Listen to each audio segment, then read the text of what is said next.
Question number 4 काफी आसान सा है ये। अ फेयर कॉइन मतलब एक अच्छा कॉइन है, फेयर है, कोई छेड़खानी नहीं की गई है उसके अंदर। एंड एन अनबाइस डाइस मतलब अनबाइस मतलब हो गया कि इस डाइस में भी कुछ भी छेड़खानी नहीं की गई है। अच्छा, छेड़खानी का मतलब क्या हुआ? मान लो यहाँ से कुछ कट लगा दे या कुछ टेढ़ा कर दे, यहाँ से शेप थोड़ा चेंज कर दे ताकि कोई नंबर बार बार जल्दी आए।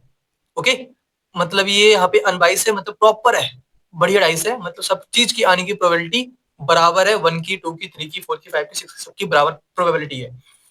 फिर कहा गया है are tossed and A be the event head on the coin and B the event 3 on the dice.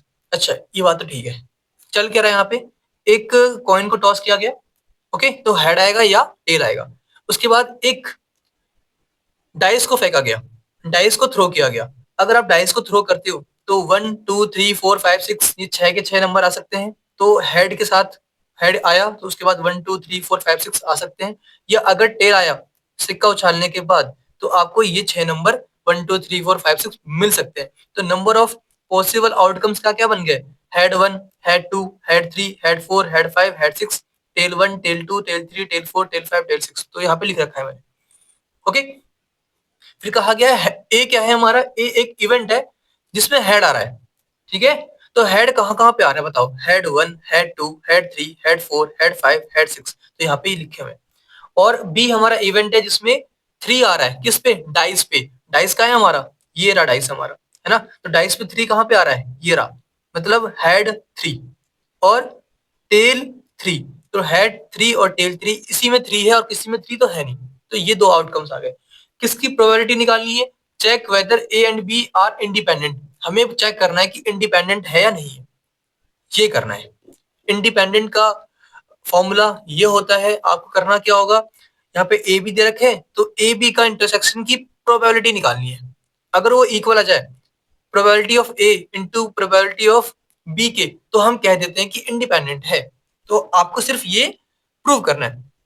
तो करना क्या है एट द एंड? हमें हमें ये प्रूव करना है कि प्रोबेबिलिटी ए इंटरसेक्शन बी की इक्वल आएगी probability of A into probability of B. अगर ये प्रूव कर पाए तो आंसर आ जाएगा। तो जल्दी से बताओ ए इंटरसेक्शन बी की वैल्यू क्या आने वाली है? ए इंटरसेक्शन बी मतलब ए और बी में कॉमन क्या है? कॉमन इन दोनों में H3 यहाँ पे है, T3 इसमें नहीं है। तो एक ही एलिमेंट है जो कॉमन है, जो कि क्या है? H3। ओके, अब हमें प्रोबेबिलिटी चाहिए तीनों की, ए की, बी की और ए इंटरसेक्शन बी की। तो निकालते हैं। प्रोबेबिलिटी ऑफ ए क्या आने वाला बताओ? अगर मैं बात करूं प्रोबेबिलिटी ऑफ ए की, ए में कितने एलिमेंट है? 1 2 3 4 5 6 और टोटल कितने हैं? 12। तो 6/12 आने वाला है। अब बात करते हैं हम प्रोबेबिलिटी बी की। इसकी वैल्यू क्या आएगी? कितने एलिमेंट है बी के अंदर? 1 2, तो 2 टोटल एलिमेंट्स कितने हैं सैंपल स्पेस में? 12। 2/12 आ गया। अब बात करते हैं इसकी प्रोबेबिलिटी ए इंटरसेक्शन बी की। कितने एलिमेंट है इसके अंदर? सिर्फ एक ही एलिमेंट है जो कि क्या है? H3। और टोटल कितने हैं हमारे पास? 12, मतलब 1/12 आ गया। ओके, तो आंसर तो आ चुका है। इसकी वैल्यू क्या है हमारे पास? Probability of A intersection B 1/12 यहाँ पे पुट कर दिया, equal to probability of A क्या है हमारे पास? ए हमारे पास 6/12 है, तो 6/12 पुट कर दिया। फिर इंटू प्रोबेबिलिटी ऑफ बी क्या है हमारे पास? 2/12 है, ये भी पुट कर दिया। तो क्या इक्वल आ रहा है बताओ? तो यहाँ पे हमारे पास 1/12 है और यहाँ पे क्या है? 6 2 जा 6 से 12 कैंसिल, 2 आएगा और 2 से 2 कैंसिल, 1 आएगा। तो यहाँ पे क्या बच गया? 1/12। ओके, तो दोनों साइड क्या आ रही है? इक्वल आ रही है ना। तो hence LHS equal to RHS लिख दो या मत लिखो, कोई फर्क नहीं पड़ता। मतलब therefore A and B are independent, ठीक है, इवेंट्स। क्योंकि दोनों क्या आ रहे हैं?